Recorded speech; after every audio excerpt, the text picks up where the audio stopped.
Wow, this new feature coming to the next iPhones has me super excited. Skip it up and that up. So I know I'm going to need to make a statement before I actually get into the news topic of this video. I don't hate Apple. I've teetered on hating them before, but when they make a great product, it's absolutely phenomenal. I kind of have the same relationship with them I have with Nintendo. I love Nintendo as well, but when they screw up royally, and I call them out for it. And a lot of people thought I, during the Wii U generation, was a Nintendo hater. But now, as they see with the Nintendo Switch, I am nowhere near that. I absolutely love Nintendo, but when they did something stupid, I would call them out. And that's how I am with Apple.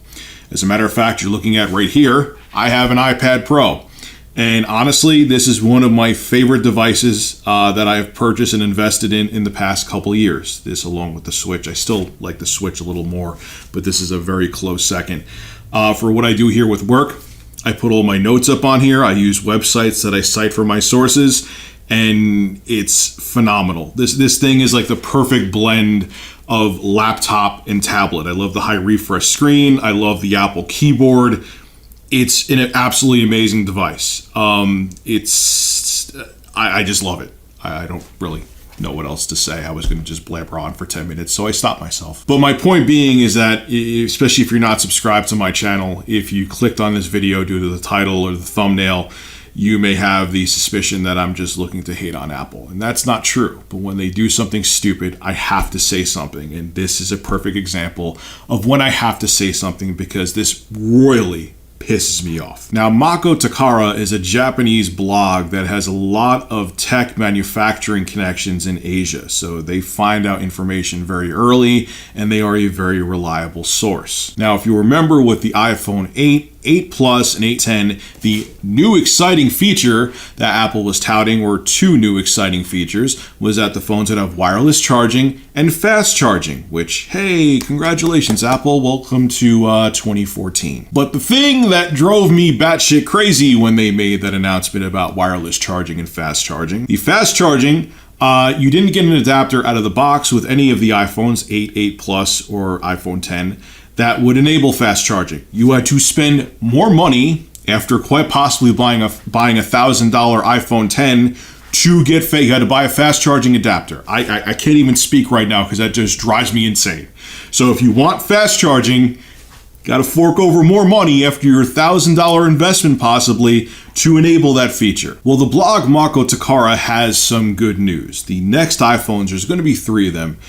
There's going to be a next-gen iPhone 10, which is going to be the same size as the one now that they discontinued. It's going to be 5.8 inches. There's going to be an iPhone 10 Plus, which is going to be 6.5 inches. Then there's going to be a budget iPhone, which is going to be 6.1 inches. It's not going to have an OLED screen. It's still going to be LCD, blah, blah, blah, blah, blah.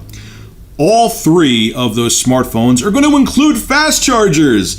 Yay! Because, you couldn't get a budget phone from Android from a few years ago that had a fast charger with it. Oh, wait, you could. So Apple is finally going to give you out of the box 18-watt fast chargers with the next-gen iPhones. All 3 models, even if you get the budget one, you're going to be able to have fast charging as soon as you plug it into your wall. You won't have to go to the Apple store and spend $50 to $100 to get a fast charger. So yeah, good for you, Apple. Thank you for doing something you should have done to begin with. Why is this even new? Why is this even newsworthy? Why are tech journalism sites excited about this? Why are they making this into a big deal? Something you should have done. They're making it, thank you, Apple, so much for doing this. Thank you. Ho, ho, ho. Now, first and foremost, Apple, I have to ask the million-dollar question.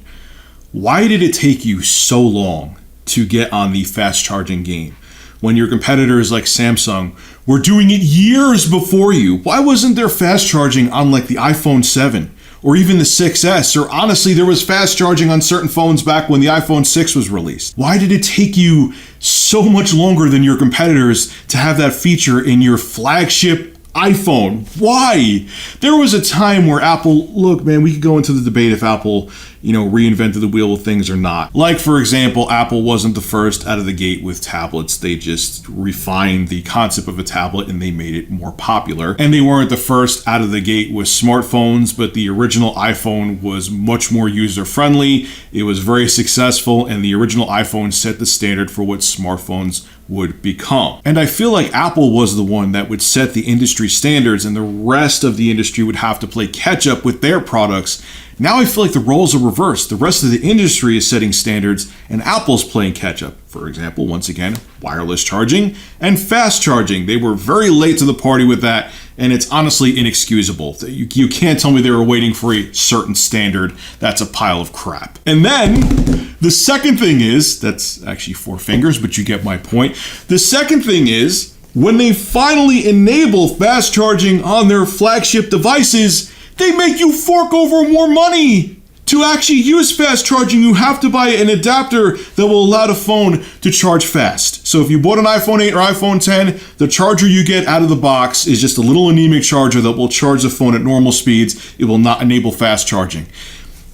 Just to show you how ridiculous that is, in 2016, granted the phone ended up having issues, so I never actually reviewed it because it was somewhat defective.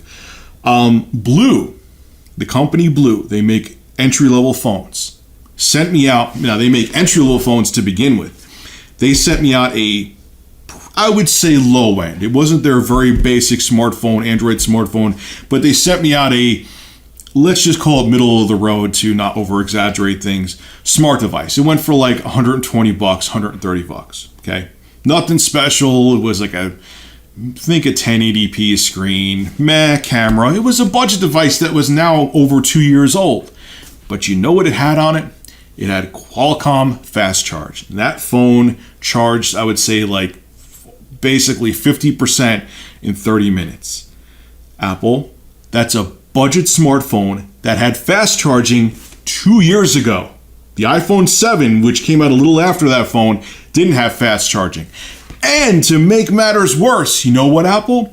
It came with the fast charging power adapter in the box. Your $1,000 iPhone 10, you have to spend more money that you just, even after that $1,000 you spent on a flagship device, to have a flagship feature enabled, which is fast charging. You had to go out and buy a power adapter to make it happen. And here's Blue, this company who makes entry-level smartphones, has fast charging before you did, and it came with the adapter. You didn't have to spend any extra money to have fast charging enabled. What's wrong with that picture, Apple? And it worked well. That was one of the things on the phone that worked well. So a budget company, Blue, had more flagship features on its devices than you did back in 2016, Apple. That's inexcusable. Look, I'll end the video by saying this. Apple, when you make a great product, again, I'll point to the iPad Pro, you make a fantastic product and you nail it out of the park. But I do honestly feel that you are very comfortable right now and you're resting on your laurels. There was a time you were the industry leader when it came to features, and now you're the follower. I don't care if you are a $1 trillion company. If you get too comfortable, things could fall apart real quick. Don't assume your customers will always be there just because of the name you have attached to your products. Give them good customer service and give them the features that they want. This is Rich of Review Tech USA signing out. Have a good one. Ho, ho, ho.